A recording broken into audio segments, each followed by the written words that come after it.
transmitiendo desde la Ciudad de México. Urus Radio, una estación para compartir.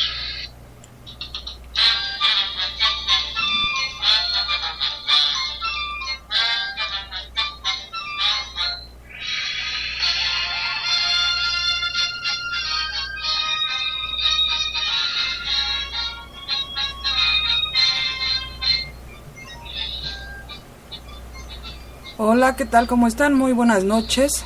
Los saludo. Soy Doris y estamos transmitiendo en vivo desde la Ciudad de México, aquí en la cabina de Urus Radio, el programa de la verdadera historia de México.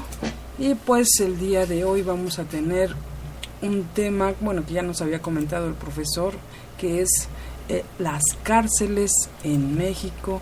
Así es que vamos a saludar al profesor. Espero que todos ustedes estén muy bien y disfrutando de estas vacaciones. Ya es la segunda semana, bueno, para los que trabajan en la SEP o para los que estudian también en escuelas oficiales y algunas particulares que están, pues de alguna manera... Licenciada, buenas noches. Hola, buenas noches. Ahora le está pasando a usted lo que a mí me pasó la semana pasada. Así es, profesor. Un poco de malestar. Me quedé sin voz. Pero bueno, lo que les decía, pues bueno, pues disfruten esta semana todavía. Así es que, pues vamos a empezar, profesor. Que el tema, bueno, que nos dijo usted el día de hoy, pues, es de las cárceles en México. Así es, licenciado, pero... ¿Sabe qué? De antemano yo creo que es válido comentar de que va a ser un tema muy extenso porque hay mucho que hablar sobre la historia de las cárceles en México. Hay bastante que comentar. Desafortunadamente por lo horrible, por lo trágico, por lo cruel, por todas esas cosas, esas vivencias que tienen estos recintos, algunos de ellos ya desaparecidos y otros todavía en pie. Pero vamos a tener cuidado con eso. Vamos a hablar de la parte histórica, porque sabemos ahorita que hay muchas cárceles en México y que se siguen construyendo más, pero no hablaremos de las cárceles actuales, hablaremos de las anteriores, de las que han formado parte de la historia de nuestro país, licenciada. Ok, profesor, pues está muy bien, pues sabemos que hay muchas cárceles históricas y que bueno, en este día vamos a aprender todavía más. Ya tenemos personitas en el chat, vamos a ver quiénes son ahorita le digo, pero bueno, mientras los saludamos. Y pues bueno, profesor, vamos a comenzar con este tema que igual va a ser controversial. Bastante, licenciado, bastante, y daremos muchas anécdotas y platicaremos de muchas historias. Por lo mismo le digo que va a ser difícil terminar en un solo programa, pero bueno, ¿qué le parece si iniciamos? Claro que licenciada? Sí, está por aquí ya en el chat Jesri Mendoza y Antonio Chávez. Hola, ¿cómo están? Buenas noches a ellos que puntualmente están aquí con nosotros en Urus Radio. Licenciada, las cárceles, o sea, la cárcel es la privación de la libertad. El concepto de la cárcel es privar a alguien de su libertad. Sabemos que en un principio debe ser por un delito, ¿sí? Un delito que haya cometido, pero sabemos que también las cárceles se han utilizado no solamente para privar de la libertad a alguien por un delito, sino por su manera de pensar, ¿sí? Por su manera de actuar, aunque sea en beneficio de la sociedad. Estamos hablando, por ejemplo, de José Revueltas, que estuvo en Islas Marías, que estuvo en el Palacio Negro de Lecumberri, en fin. Las cárceles se han utilizado para la represión también, licenciada. Se han atiborrado las cárceles como fue en el 68 y sabemos de la existencia de cárceles clandestinas en nuestro país. Pero bueno, vámonos al inicio, licenciada. La historia de nuestro México, de nuestro querido México, pues no podemos pasar por alto algo que ha sido tan representativo. Fíjese, licenciada, que el concepto de cárcel no existía en el mundo prehispánico. Los aztecas, los mayas, los olmecas, bueno, los olmecas ya no estaban cuando llegaron los españoles, pero los mixtecos, los totonacas, no entendían el concepto de cárcel. No manejaban ese concepto de privar a alguien de la libertad. Lo que se utilizaba en ese tiempo eran jaulas, pero jaulas para detener momentáneamente a un infractor. Y había dos tipos de jaulas. Unas jaulas era para detener ahí a los prisioneros de guerra que iban a ser sacrificados. Y las otras jaulas, que eran jaulas hechas de carrizo, de madera, ¿sí? Era para detener a los infractores precisamente únicamente en lo que se les juzgaba. Ya que se juzgaba a la persona, que esto no tardaba mucho, no es como nuestras cárceles actuales. Perdón, licenciada, yo no quería hablar de las cárceles actuales, pero bueno, creo que tendré que hacer algunas referencias que tardan años, como usted bien lo comenta, licenciada, tardan años en dictar una sentencia. No, ahí se dictaba rápidamente, si alguien cometió un delito en la mañana, en el mercado, en la plaza o en un camino, lo aprendían, lo metían en una jaula y en la tarde se le estaba condenando. Pero la cárcel como tal no existía, y la condena lo que hacía era retribuir el daño que había causado el infractor, ¿sí? Entonces, a ver, yo le maté un guajolote a tal persona, me robé un guajolote. Ah, bueno, pues ahora le vas a tener que entregar 3. Pero es que no los tengo, entonces vas a tener que trabajar, ¿sí? Y le vas a dar la mitad de tu siembra, o no sé, esto se me está ocurriendo, pero era el pago del daño que se había causado, y lo dejaban ir, ¿sí? No se quedaba purgando una condena, no le decían vas a estar 3 o 4 o 10 o 15 años aquí encerrado, ¿sí? Entonces solamente era para detenerlo momentáneamente, y le repito, era retribuir el daño que había causado, y se iba, y cumplía, ¿sí? Porque la siguiente vez, aguas, porque hasta lo mataban, hasta lo mataban. Ahora, hay que recordar, licenciada, que también el tipo de delitos, siempre ha habido delincuentes, en todas las culturas, en las culturas más perfectas que alguien quisiera mencionar, ha habido delincuentes, ha habido delitos, ¿sí? Es más, si nos basamos en la historia bíblica, que bueno, este no es un programa religioso, pero bueno, primero fue Adán y Eva, y poquito después Caín y Abel, y Caín mató a Abel, es un homicida, ¿sí? Entonces, casi al inicio de la humanidad, según la Biblia, pues ya hay un delito, pues, aparte del de Adán y Eva, del desobedecer, etcétera, pero ya hay un homicida. Entonces, ahí se le condena, ¿sí? Y fíjese bien el concepto, insisto, no es porque hablemos de religión, pero vamos a entender el concepto que llega con los españoles. Esto es, ahora vas a purgar una pena, pero este concepto está muy basado en la iglesia. Les dicen, a ver, tú mataste a tu hermano, no lo vas a retribuir, sino ahora te condeno a esto y a esto y a esto y a esto, y lo vas a purgar por tantas generaciones, porque según la Biblia Dios así castigaba por generaciones. Entonces es un concepto distinto, licenciado, que nuestros antiguos mexicanos no comprendían. Pero llega la conquista, llega la colonia, y con la colonia, licenciada, llega la primer cárcel que se conoce. Y la primer cárcel son, digamos, los sótanos, por así decirlo, de lo que sería el Palacio Nacional. Y que esa cárcel permanecería por mucho tiempo, licenciado. Por mucho tiempo había una cárcel en Palacio Nacional, ¿sí? Que en ese tiempo, bueno, era Palacio Virreinal. Y ahí funcionaba, aunque después no podían meter a tanta gente, y sobre todo a estos indígenas. ¿Cómo los iban a meter con gente noble que hubiera cometido algún delito? Que rara vez metieron a algún noble, ¿verdad? Muy rara vez. Entonces lo que hicieron fue construir cárceles para gente pobre, ¿sí? Porque los ricos eran los únicos que podían ser encarcelados en el Palacio Virreinal. Entonces se construyen, y aquí empiezan las leyendas, licenciada. Se construye la cárcel de la Acordada. La cárcel de la Acordada estaba en lo que hoy es la Alameda Central de la Ciudad de México. Vamos a buscar después información de otras cárceles en otras regiones de nuestro país. Ahorita vamos a hablar del centro, porque la historia de México se desarrolla en todo el país. Por eso hemos estado hablando de los mayas y todo esto. No solamente es la Ciudad de México, pero vamos, se ha escrito mucho sobre estas cárceles. La cárcel de la Acordada, ahí frente a lo que sería la Alameda Central, muy cerca del reloj de Bucareli, ¿sí?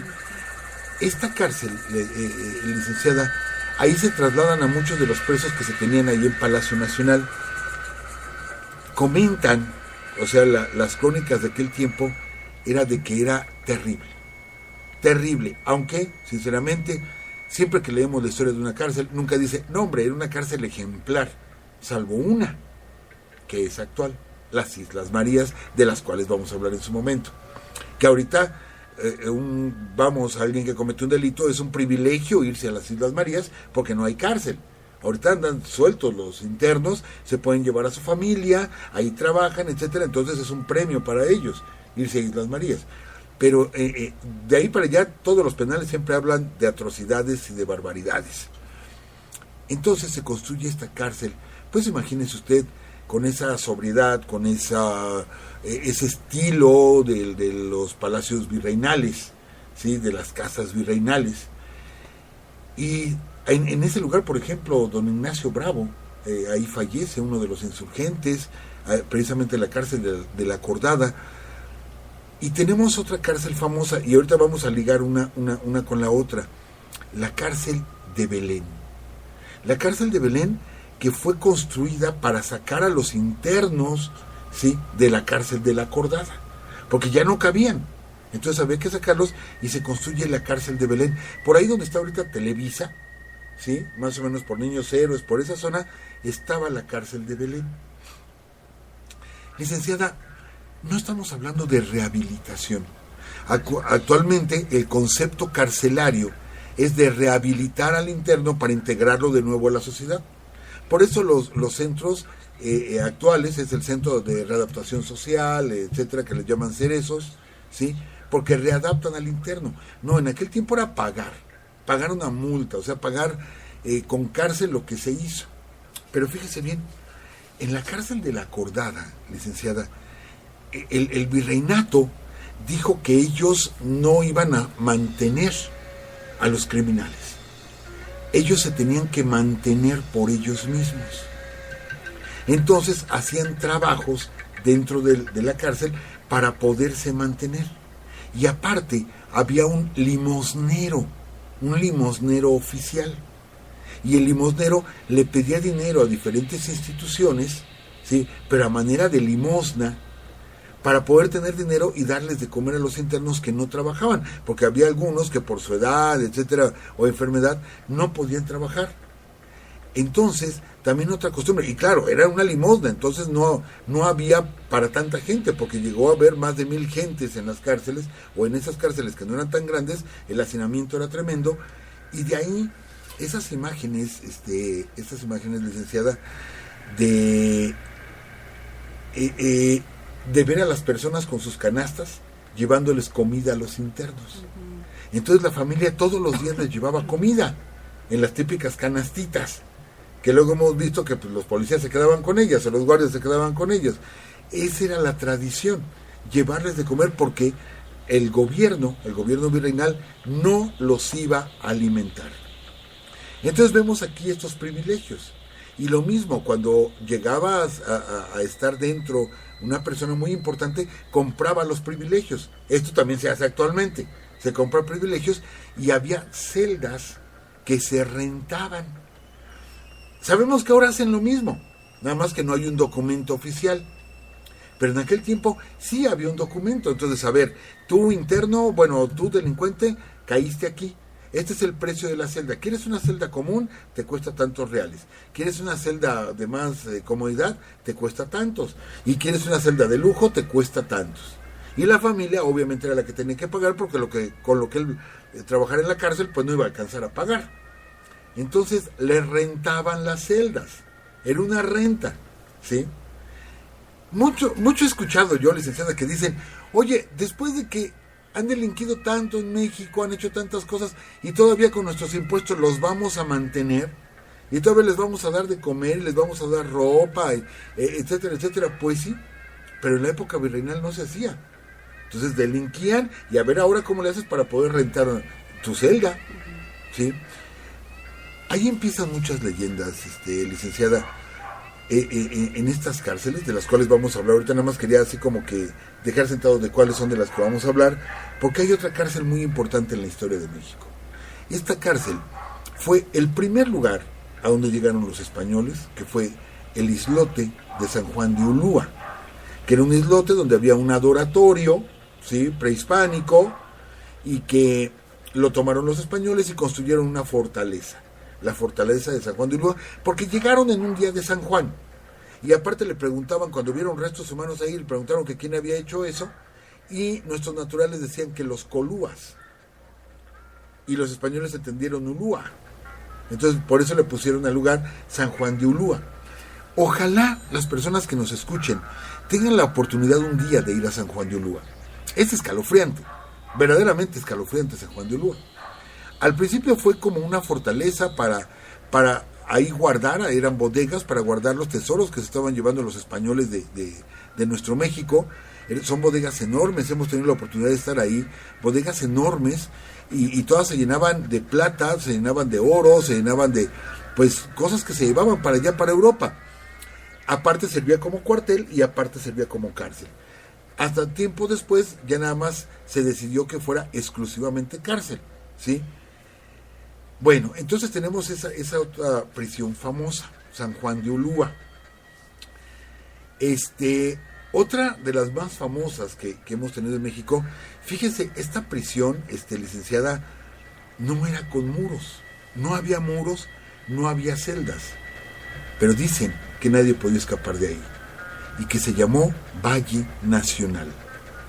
Valle Nacional, que fue pues una cárcel del Porfiriato, pero insisto, no la cárcel con muros, sino que las personas que eran condenadas los mandaban a trabajar a Valle Nacional.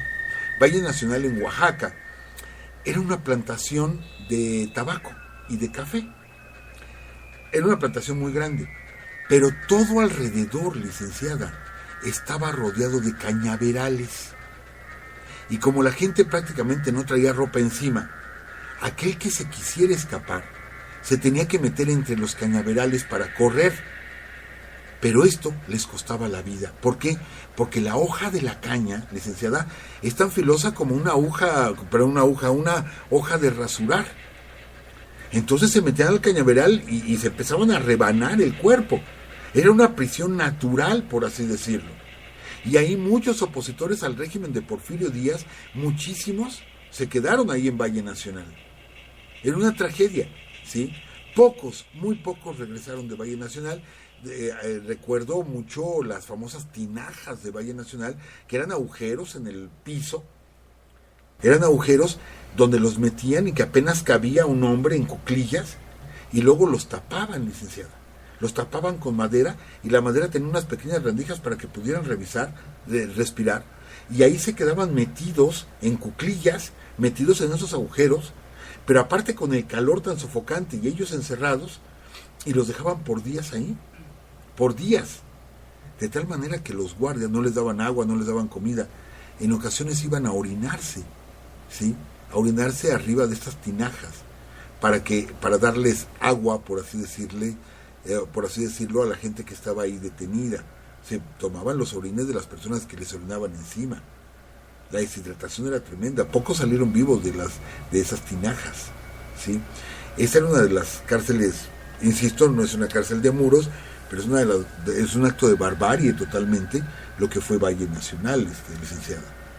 Y por último vamos a cerrar con el tema de una cárcel que resultó en su momento ejemplar, donde ya se pensaba en la rehabilitación, ejemplar por la construcción, ejemplar por el concepto, pero que realmente fue el Palacio Negro, ¿sí? La cárcel más famosa de México, que fue el Palacio Negro de Lecumberri, y que tantas cosas pasaron ahí en el Palacio Negro de Lecumberri, y que todavía está de pie, que es el Archivo General de la Nación, con un concepto donde la construcción permite que desde las torres de vigilancia se puedan observar absolutamente todas las celdas, ¿sí? Entonces se manejaba por crujías con diferentes letras, y bueno, es el Palacio Negro, y hay cientos de historias alrededor del Palacio Negro.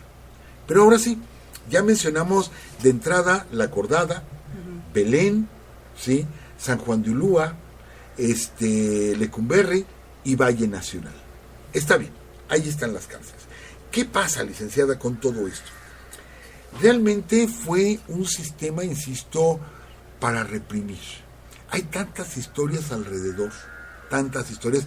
Se me olvidaba una cárcel, que no era una cárcel como tal, porque no se purgaban condenas. Decimos que los españoles llegaron y empezaron cambiaron el concepto de justicia para pagar condenas. Aquí no se pagaban condenas, pero se les llamaba cárcel, pero no era una cárcel, era una mazmorra, ¿sí? Que eran las cárceles de la Santa Inquisición. Pero ahí únicamente eran llevadas las personas que iban a ser juzgados por el Tribunal del Santo Oficio, que estaba el edificio de la Inquisición, pues está, el actual Museo de Medicina de la Ciudad de México. Y ahí iban a sufrir tormento y tortura las personas para confesar que pues habían hecho pacto con el diablo y todo eso que ya conocemos. Entonces, les repito, las cárceles sirven para reprimir. Y hay muchas historias alrededor, muchas leyendas. Tenemos esa leyenda de la cárcel de Durango, por ejemplo, donde dicen que metían a una persona en una celda y que luego esa historia es tomada en San Juan de Ulúa, pero que realmente esa leyenda surge de la cárcel de Durango, donde dicen que metían a las personas en una celda y al otro día amanecían muertas. Entonces nadie quería pasar la noche en esa celda. Nadie quería pasar, porque invariablemente amanecían muertos. Hasta que una vez una persona dijo, sí, pues métanme ahí, solamente les pido un favor, denme un sombrero. Y le dieron un sombrero.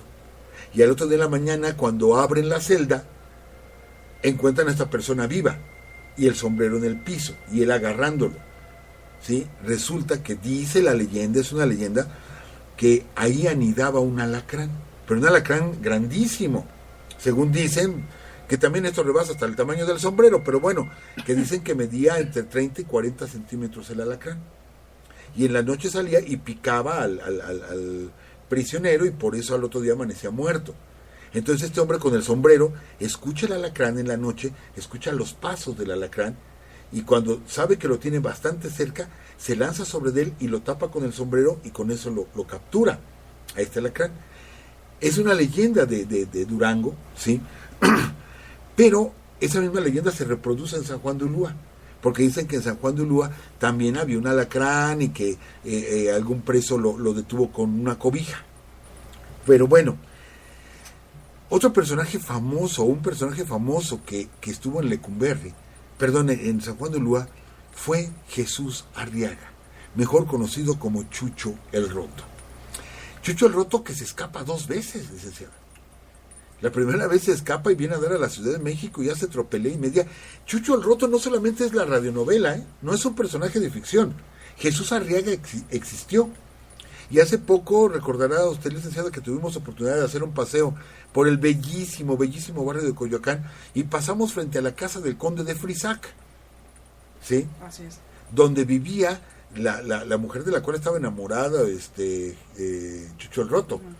Uh-huh. Y que dicen que todas las casas del rumbo, todas fueron asaltadas, ¿sí?, por Chucho el Roto, menos la casa del conde de Frisac, porque pues ahí vivía su amada Dolores, con la que procreó una niña, ¿sí? Perdón. Sí, no se preocupe. Y la segunda vez que atrapan a Chucho el Roto, se lo llevan otra vez a San Juan de Ulúa y se les vuelve a escapar. Aunque muchos dicen que no, que al intentar escapar, se arroja hacia el mar y lo devoran los tiburones. Porque era algo, así como hablamos de Valle Nacional, de que era una prisión natural, de que los cañaverales eran los que impedían que la gente saliera de ahí, ¿sí? Así era en San Juan de Ulúa. ¿Qué impedía que la gente se escapara? Que era un islote y estaba infestado de tiburones. Entonces, si alguien se aventaba a querer nadar, pues los tiburones lo devoraban. Mas, sin embargo, en esta cárcel hubo gente tan importante como el mismo Benito Juárez. Benito Juárez fue encarcelado en San Juan de Ulúa, de la cual puede salir Benito Juárez, se va hacia los Estados Unidos y después regresa dando vuelta por Panamá hasta llegar a Oaxaca, y bueno, es toda una travesía la que hace Benito Juárez. Pero él fue uno de los distinguidos, por así decirlo, internos de la cárcel de San Juan de Ulúa, ¿sí? podemos decir que después, cuando ya es presidente de México, allí en San Juan de Ulúa, redacta o parte de lo que es la Constitución de 1857, perdón, de las leyes de reforma. Se comenta que redacta algunas de las leyes de reforma ahí estando prisionero. No es que estoy dando un dato mal. Una sola ocasión fue cuando estuvo ahí, redacta las leyes de reforma, después regresaría a Veracruz, pero bueno, ya gobernaría directamente en el puerto, que lo convierte en capital de la nación. Otra persona que estuvo ahí en San Juan de Ulúa, pero no preso, fue Venustiano Carranza. Y Venustiano Carranza se metió a San Juan de Ulúa porque era una fortaleza y sabía que lo podían matar. Sabía que villistas y zapatistas estaban sobre su cabeza, sobre el barbas de chivo que le decían. Entonces mejor se encierra en la fortaleza de San Juan de Ulúa y lo convierte en Palacio Nacional.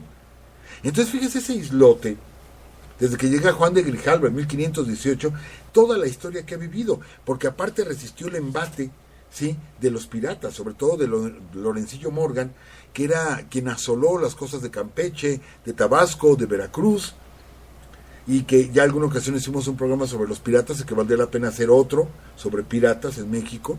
Pero bueno, Lorencillo ataca el puerto de Veracruz, ¿sí? Y la población se refugia ahí en San Juan de Ulúa. Entonces, es la importancia de esa cárcel. Por eso le decía, primero vamos a ver el nombre de la cárcel y después los hechos de todas ellas. Porque aparte, siendo el primer lugar en el cual desembarcaron los españoles en estas tierras, también es el último lugar. El último bastión español en nuestro México fue San Juan de Ulúa. Ahí se encerraron los últimos españoles, y ahí duraron buen tiempo, porque México no tenía marina. Entonces venían barcos que salían de Cuba, que todavía estaba dominado por España, salían de Cuba y le llevaban bastimento de alimentos y armas a los que estaban encerrados en San Juan de Ulúa. Y lo que yo le decía, licenciado, ojalá las personas que nos escuchen puedan ir a San Juan de Ulúa y se van a encontrar con algo que es verdaderamente impresionante, licenciada. El hecho de que San Juan de Ulúa está construido con coral, con puro coral. No hay piedra, salvo la del piso, que es piedra bola, que le llaman de río, pero todas las paredes, todos los muros están hechos con coral, porque el islote era un banco de coral. Entonces lo que hicieron fue cortarlo en bloques y luego pegarlos y construir la fortaleza. Pero ahora la argamasa que se utilizaba, lo que ahora conocemos como cemento, que se utilizó, licenciada, era una mezcla, ¿sí?, entre baba de nopal, concha, huevos de tortuga, arena, ¿sí? Era con lo que se hacía la argamasa con la que pegaron el coral. Entonces, cuando uno ve una fotografía, pues veo los muros como blanquecinos y nada más, pero yo cuando uno se acerca, ve esa maravilla, porque es la única cárcel en el mundo. Hay otros edificios construidos con coral, pero no cárceles. Es la única cárcel en el mundo construida de coral. Es impresionante, verdaderamente, licenciada. Ya actualmente está unido a la tierra, sí, lo unieron, ya no es una isla. Y recuerdo que el puente de acceso a San Juan de Ulúa se le conoce como el puente de los suspiros, porque dicen que cuando alguien entraba a San Juan de Ulúa suspiraba, porque muy difícilmente iba a salir vivo de ahí.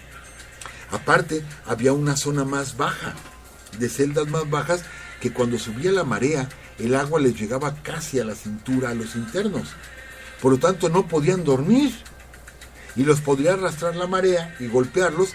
Entonces la gente, cuando empezaba a subir la marea, se pegaba a los muros de la prisión, y así pasaban la noche todos de pie, licenciada, hasta que el otro día se iba la marea. La gente se volvía loca, no podían dormir. Así de cruel era la cárcel de San Juan de Ulúa, ¿sí? Y los metían luego la típica tortura de sentarlos en un lugar donde hubiera goteras, porque estas celdas bajas, el agua subía por los muros y empezaba a haber goteras, y la gotera estaba sobre sus cabezas hasta que los volvía locos. Entonces, insisto, no eran lugares de rehabilitación porque no se concebía de esa forma, pero sí eran lugares de tortura, licenciada. Y hay dos versiones. Una, que ahí en San Juan de Ulúa fue donde se escapó la mulata de Córdoba, Y hay otra versión que dice que fue en las cárceles de la Santa Inquisición, aquí en la Ciudad de México. El chiste es que la mulata de Córdoba, que fue acusada de hechicera y que decían que era una bellísima mulata, era una bellísima mujer, que cautivó a muchos hombres, que enamoró a muchos hombres, que se peleaban, ¿sí?, por los favores de la mulata, la acusan de haber hecho brujería. Y ya sabemos que todo lo que olía a brujería en la colonia era inmediatamente perseguido. Y la detienen a la mulata de Córdoba y la van a condenar a la hoguera. De hecho, la condenan a la hoguera y de pronto ella pide un pedazo de carbón.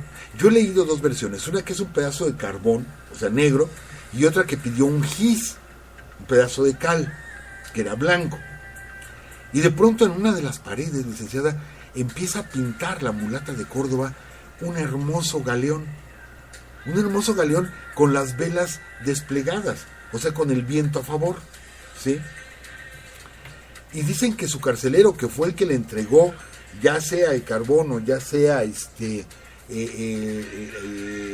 pues, veía cómo la mulata dibujaba y que estaba precioso el dibujo. Y de pronto, un par de horas antes de que llegaran por ella para llevarla a la hoguera, la mulata se sube en el barco que está pintado en la pared y el barco empieza a surcar el mar, perdiéndose entre las paredes de la prisión, y se escapa la mulata. Esto fue una conmoción en el virreinato, porque entonces sí era una bruja. ¿Cómo es posible que se haya subido a un barco pintado en una pared y se haya escapado? Estamos seguros de que seguramente, bueno, válgame la redundancia, le cayó muy bien a sus custodios, y los ha de haber convencido: déjenme escapar y digan que me escapé por las paredes. En fin, que todos lo van a creer, y la mulata se les escapó. Entonces, fíjense todas las historias que hay alrededor de, por ejemplo, de San Juan de Ulúa, y hay muchísimas más, ¿sí? Ojalá tengan oportunidad de visitar este hermoso recinto que no deja de impresionarnos cuando estamos ahí, cuando conocemos toda la historia que sucedió ahí, todos los hechos, piratas, presidentes ahí metidos, los últimos españoles ahí metidos, las torturas, Jesús Arriaga, en fin, licenciada, todo lo que sucedió en ese recinto, y de pronto verlo hecho totalmente de coral. Es una verdadera joya de México. Pues bien, licenciada, vamos a regresarnos un poquito y regresemos pues a lo que son las cárceles aquí. Comentábamos pues que en la época virreinal no se les, o sea, el virreinato no pagaba por la manutención de los internos, sino que ellos tenían que trabajar. La cárcel de la Acordada es cerrada poco después del movimiento de independencia, ¿sí? Cierran esta cárcel. ¿Por qué? Pues por lo negro, que todo lo que había pasado en este lugar. Y la que funciona es la cárcel de Belén. En la cárcel de Belén ya manejan este concepto de poner hombres en un lugar, mujeres en otro, y también gente que apenas se detuvo con la gente ya procesada. O sea que el sistema de justicia en México como que empieza a evolucionar un poco, pero no deja de haber historias terribles de la cárcel de Belén. Estuvo, por ejemplo, se me olvida el apellido, Mercader, creo que es Mercader, que fue el asesino de León Trotsky. Ahí se lo llevaron al principio a Belén y después acabaría en Lecumberri. Gente muy reconocida que estuvo ahí, enemigos políticos del régimen también estuvieron en la cárcel de Belén.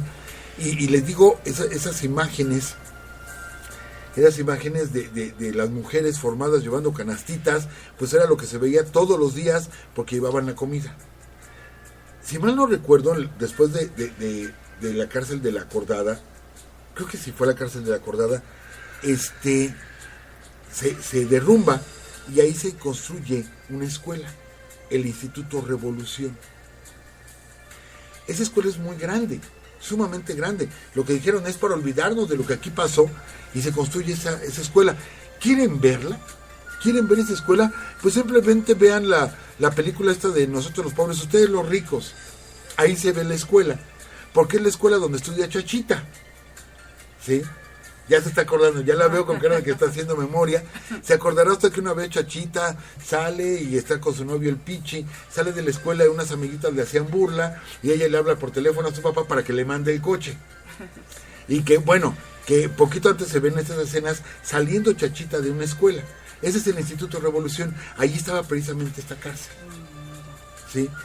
Dicen que cuando fue que demolieron la cárcel, salieron decenas de cadáveres que estaban ahí enterrados, licenciada, homicidios que se cometieron, y en el área de mujeres se encontraron muchísimos productos, o sea, muchísimos bebés, producto pues de las gestaciones interrumpidas que tuvieron las mujeres ahí, y que las enterraban simplemente en la cárcel, licenciado.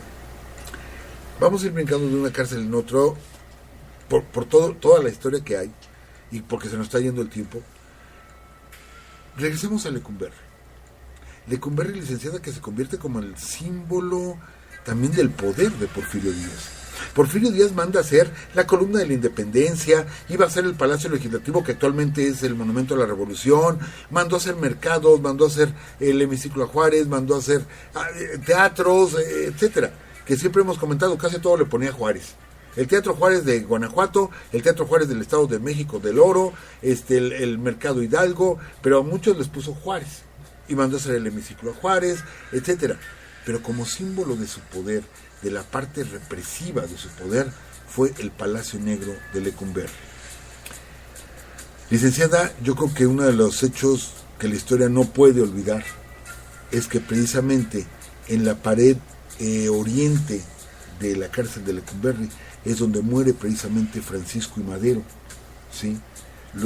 No lo llevaban para meterlo a Lecumberri, lo sacan de unas habitaciones en Palacio Nacional, se lo llevan a él y al vicepresidente Pino Suárez. Pensaban que los iban a meter a la cárcel, pero no, los llevan a la parte de atrás y les aplican la ley fuga, ¿sí?